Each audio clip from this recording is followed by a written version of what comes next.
It's Thursday, June 29th. This is The Gateway. I'm Wayne Pratt. Today's floods are carrying more water and lasting longer than in the past. That spells trouble for the communities along riverbanks. Our riverfront is wonderful, but, it can be our best attraction and it can be our worst nightmare at the same time. In just a few minutes, St. Louis Public Radio's Eric Schmid reports on how cities along the country's largest river, the Mississippi, are looking to harness nature to protect themselves against future high water. It's shaping up to be the warmest day of the year so far in the St. Louis region. The National Weather Service says afternoon temperatures will be around 100 degrees, and it could feel like 110. A system producing record highs in the southern plains is now moving into St. Louis. Meteorologist Alex Elmore says cooler conditions should arrive in a couple days. It looks like as we get into Saturday, we may start to see some relief as a cold front slowly makes its way through the area. Not only is that cold front going to take the edge off temperatures, but we'll also see increased rain chances with that, which will produce cloud cover and also help to cool things down through the weekend. Elmore says temperatures will rise again by July 4th, but it should not be as warm as today. He also says the Canadian wildfire smoke hanging over St. Louis and Quincy yesterday morning has moved out of both areas. Missouri voters could decide whether some local governments can enact gun control measures. A group known as Sensible Missouri has filed several proposals with Secretary of State Jay Ashcroft's office. All would allow St. Louis, Kansas City, Jackson County, and St. Louis County to enact some firearms restrictions. Missouri bars places like the city of St. Louis from enacting most gun laws. Sensible Missouri will conduct polling to see which proposal could find favor with state voters in 2024.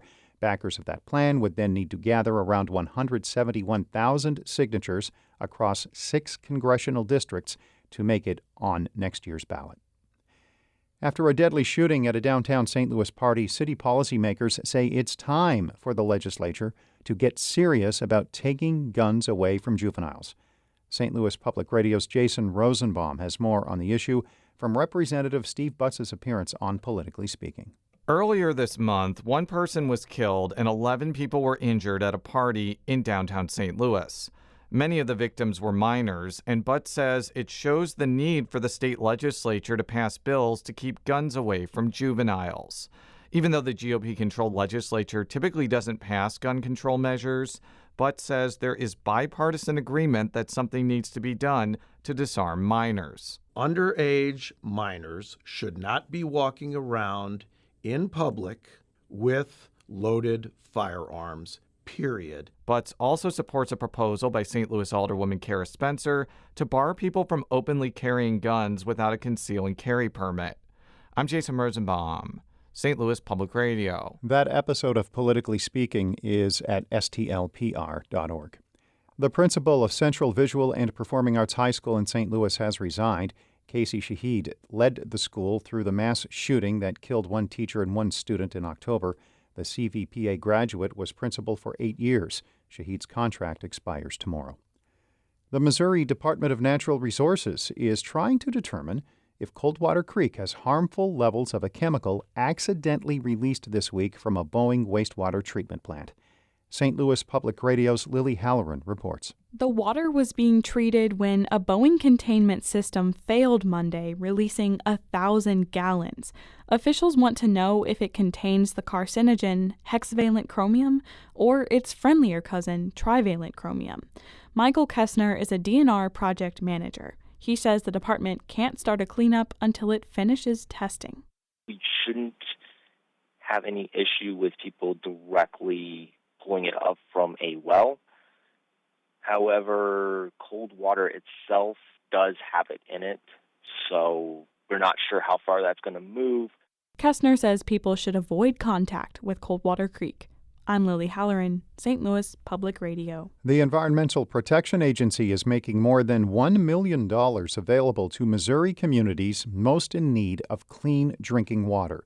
The money comes from a grant program for underserved and disadvantaged communities with small water systems and most residents falling below the poverty line.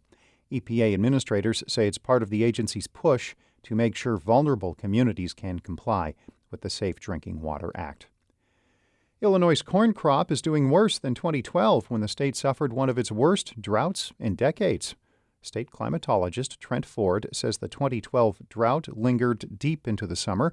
It's not clear whether that will happen this year. Ford says the next few weeks will be critical. We're right against it right now where we do need this rain. We cannot go into a very dry pattern over the next 3 weeks, akin to what we've seen over the next 3.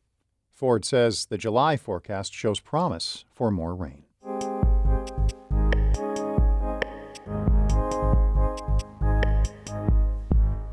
Major flooding in 2019 along the Mississippi River and its tributaries caused some $6 billion in damage. Communities along the Mississippi and other major rivers are now looking to nature to manage the floods of the future. St. Louis Public Radio's Eric Schmid reports. Alton Mayor David Goins says the flooding in 2019 was the talk of the town. It drew people. I mean, that's not a great way to attract tourists, but people came from all over to see the flooding because it was one of the bigger ones since 1993. The 2019 crest was the second highest on record. He says it illustrates the dilemma of having parts of a city right on the river. Our riverfront is wonderful, but it can be our best attraction and it can be our worst nightmare at the same time. It's a familiar reality for communities up and down the 2,500 miles of the Mississippi, and it comes as many of those same communities are eyeing multi-million-dollar developments right on the river's edge. Colin Wellenkamp is the executive director of the Mississippi River Cities and Towns Initiative. People all over the world want to come and see this iconic natural phenomenon that is the Mississippi. It has a larger international following than the Grand Canyon. Wellenkamp says communities see the Mississippi's value beyond a corridor for commerce. More and more, people want to interact with the river and its scenery. Things like birding, canoeing, parks, and public spaces right next to the water. But there's one big challenge, he says. The Mississippi has been bouncing between times of too much water when it floods and too little when there's a drought. Now the events are stacking up very close together, 2 years, and it's either feast or famine. After 2019, his organization started focusing on wetlands restoration to better manage the river's water. One project is at a place called Rasky Slough, about 10 miles northeast of the St. Louis Arch. A small berm separates its 60 acres of tall grasses and shallow ponds from Horseshoe Lake.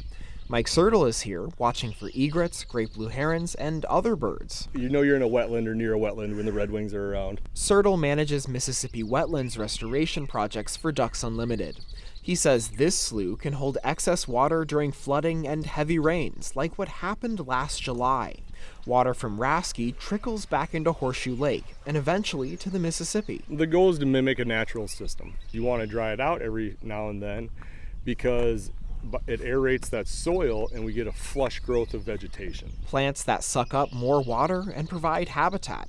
From start to finish, this project cost about $250,000, but Sertle says bigger ones can run into the millions. Investment in proper infrastructure in these wetland systems, as we look years of return, we are seeing that it's worth the upfront cost. Jill Castell, a senior environmental engineer with the Wetlands Initiative, agrees. The cost benefit is so much more in terms of we're not paying out damages, we're not paying out for new infrastructure, which can run into the millions or billions each time the water rises. Castell adds the floods of today carry more water and last longer than they did in the past. She says it also doesn't help that the prevailing solution to flooding has been building higher levees. We're trying to manage a river. You can't manage a river, right? We're doing our best, but we're just giving this idea that we're providing, flood protection. Castell says returning rivers back to how they naturally work isn't just cheaper, but it can also help protect the cities, culture, wildlife, and habitat that rely on them. I'm Eric Schmid, St. Louis Public Radio. Our Fred Ehrlich edited that report. Ashley Lisenby is the news director of St. Louis Public Radio, a listener-supported service of the University of Missouri-St. Louis. Music by Ryan McNeely of Adult Fur. I'm Wayne Pratt.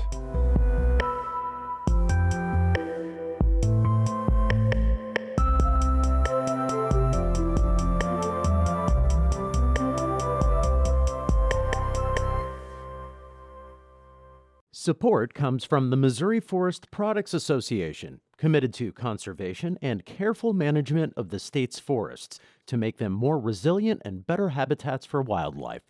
ChooseWood.com.